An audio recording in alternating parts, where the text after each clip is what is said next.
అనగనగా ఒక ఊరిలో కాంతమ్మ గారు నివాసం చేస్తూ ఉండేవారు. కాంతమ్మ గారు ఆ ఊరిలో అందరి ఇళ్లలో దొంగతనం చేస్తూ ఉండేవారు. కానీ కాంతమ్మ గారు దొంగతనం చేస్తున్నట్లు ఏ ఒక్కరికి కూడా అనుమానం వచ్చేది కాదు. ఎందుకంటే ఎవరి ఇళ్లలోనైతే దొంగతనం చేస్తుందో వాళ్ళకే మళ్ళీ తిరిగి బదులుగా ఇచ్చేది. అంటే మీ దగ్గర ఉన్నప్పుడే నాకు ఇవ్వండి, మీరు ఇలా కష్టాలు పడడం నేను చూడలేను అని ఇలాంటి డైలాగ్స్ వేసి వాళ్ళ సామాను వాళ్ళకే ఇస్తుంది. అందరూ కాంతమ్మ గారిని మంచివారు అనుకుంటారు. ఇలా ఒకరోజు కాంతమ్మ గారు సరస్వతి ఇంటికి దొంగతనానికి వెళ్తుంది. ఇంట్లో కూర ఏది కూడా లేదు, ఏం చేసుకొని తినాలి?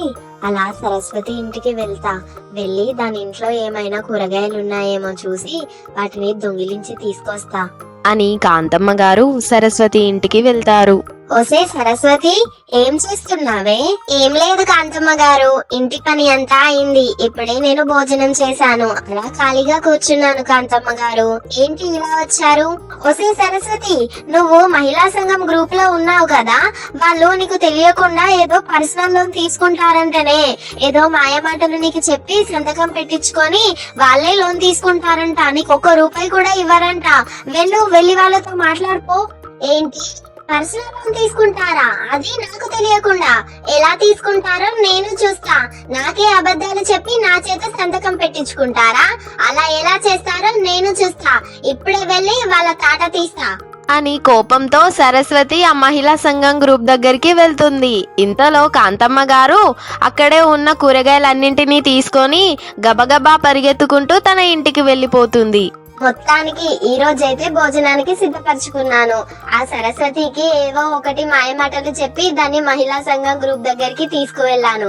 కాసేపు అయ్యాక మన ఇంటి ముందు నుండే వెళ్తుంది కదా, అక్కడ ఏం జరిగిందో తెలుసుకుందాం అని కాంతమ్మ గారు అనుకుంటారు. కాంతమ్మ గారు సరస్వతి ఇంటి నుండి తీసుకొచ్చిన కూరగాయలని కూర వండుకొని భోజనం చేసి సరస్వతి వస్తుందేమో అని వాళ్ళ ఇంటి ముందు ఉన్న చెట్టు కింద కూర్చొని సరస్వతి కోసం ఎదురు చూస్తూ ఉంటారు. ఈ సరస్వతి మహిళా సంఘం గ్రూప్ దగ్గరికి వెళ్లి చాలా సేపు అయింది. ఇది వస్తుంది అని చూస్తుంటే ఇదేమో రావట్లేదు. అక్కడ గొడవ పెట్టుకుంటుందా లేదంటే మాట్లాడుతుందా? అసలు అక్కడ ఏం జరిగిందో తెలుసుకుందామంటే ఇదేమో తొందరగా రావడం లేదు అని కాంతమ్మ గారు సరస్వతి కోసం ఆ చెట్టు కింద కూర్చొని ఎదురు చూస్తూ ఉంటారు. కాసేపు అయ్యాక సరస్వతి అలా నడుచుకుంటూ వస్తుంది.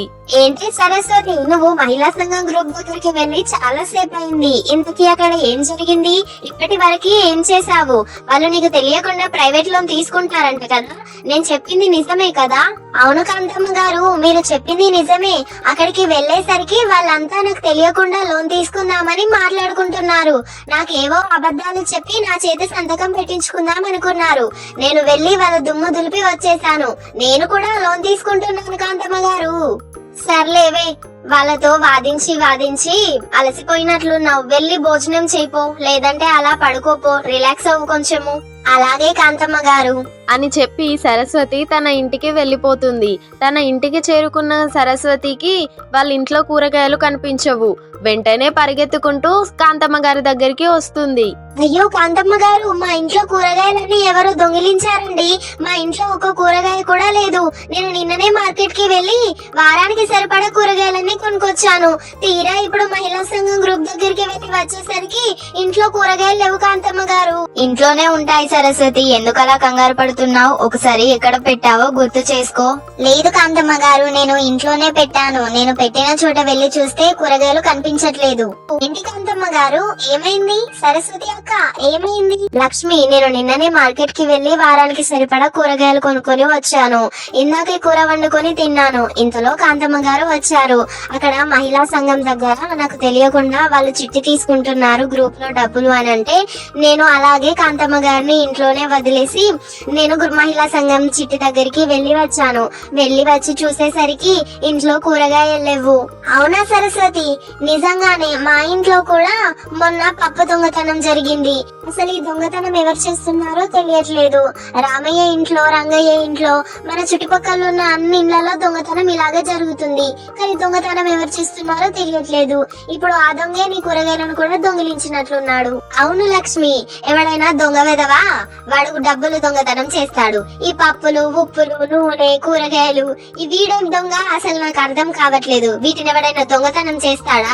ఆ దొంగ వెదవ నాకు దొరకాలి, వాణ్ణి చితక్కొడతా. సర్లేవే సరస్వతి, బాధపడకులే. మా ఇంట్లో నేను కూడా నిన్ననే మార్కెట్ కి వెళ్లి కూరగాయలు తీసుకొచ్చాను. కొన్ని కూరగాయలు ఉన్నాయి, నీకు ఇస్తానులే, నువ్వేం బాధపడకు సరేనా? నువ్వు మళ్ళీ కూరగాయలు కొనుక్కొచ్చుకున్నప్పుడు నా కూరగాయలు నాకు ఇవ్వు. అలాగే కాంతమ్మ గారు, నాకు మీరు చాలా సహాయం చేశారు. వెళ్ళండి, వెళ్ళి ఇంట్లోకి వెళ్ళి కూరగాయలు తీసుకురండి. కాంతమ్మ గారు కూరగాయలు తీసుకురావడానికి ఇంటి లోపలికి వెళ్తుంది. ఒసే సరస్వతి, కాంతమ్మ గారే ఈ దొంగతనాలు చేస్తున్నారని నాకు అనుమానం ఉంది. మీ ఇంట్లో నుండి కూరగాయలు కూడా కాంతమ్మ గారే దొంగిలించినట్లున్నారు. నిన్ను ఆ గ్రూప్ చిట్టి దగ్గరికి పంపించి, నాకు తెలిసి కాంతమ్మ గారే ఈ దొంగతనాలన్నీ చేస్తున్నారు అని నాకు ఎప్పటి నుండో అనుమానంగా ఉంది. ఒకసారి అయితే మా ఇంట్లో పప్పు దొంగతనమైంది, ఒకసారి అయితే ఉప్పు దొంగతనమైంది, ఒకసారి అయితే కరివేపాకు దొంగతనమైంది, ఒకసారి అయితే కూరే దొంగతనమైంది. ఏముంది లక్ష్మి, కాంతమ్మ గారు దొంగతనాలు చేస్తారంట. మన ఊర్లో ఎవరికి చెప్పినా నమ్మరు. కాంతమ్మ గారు అందరినీ ప్రేమగా చూసుకుంటారు. ఎవరింట్లో ఏదైనా లేదంటే వాళ్ళకి తీసుకొచ్చి ఇస్తారు. అలాంటి ఆవిడ దొంగతనాలు చేస్తుందంటే ఎలా నమ్మాలి చెప్పు? అలాంటి ఆవిడని అనడానికి నీకు నోరెలా వచ్చింది? ఇంతలో కాంతమ్మ గారు కూరగాయలు తీసుకొచ్చి సరస్వతికి ఇస్తుంది. సరస్వతి అక్కడి నుండి కూరగాయలు తీసుకొని వెళ్ళిపోతుంది. అలాగే లక్ష్మి కూడా అక్కడి నుండి వెళ్ళిపోతుంది. That is Kanthamma. సరస్వతి ఇంట్లోనే దొంగిలించాను, సరస్వతికి కూరగాయలు దానం చేశాను, మళ్ళీ అది కూరగాయలు తీసుకొచ్చుకున్నప్పుడు నా కూరగాయలు నాకు ఇవ్వే అని చెప్పాను. ఇలా అయితే నేను కూరగాయలు కొనాల్సిన అవసరమే ఉండదు అని కాంతమ్మ గారు తనలో తాను అనుకుంటూ మురిసిపోతారు. కూర చేసుకోవడానికి నూనె అయిపోయింది. ఇప్పుడు నూనె ఎవరింట్లో దొంగిలించాలి? లక్ష్మి ఇంట్లో దొంగిలిస్తా. అది నిన్ననే కిరాణం దుకాణానికి వెళ్లి నూనె ప్యాకెట్ కొనుక్కొచ్చుకుంది. దాని ఇంట్లో నూనె ఉంటుంది, అది వెళ్లి నేను దొంగిలిస్తా. ఒకవేళ సరస్వతి లాగే నూనె పోయింది అని లక్ష్మి కూడా నా దగ్గరికి వస్తే దానికి కూడా నూనె బదులుగా ఇస్తాను.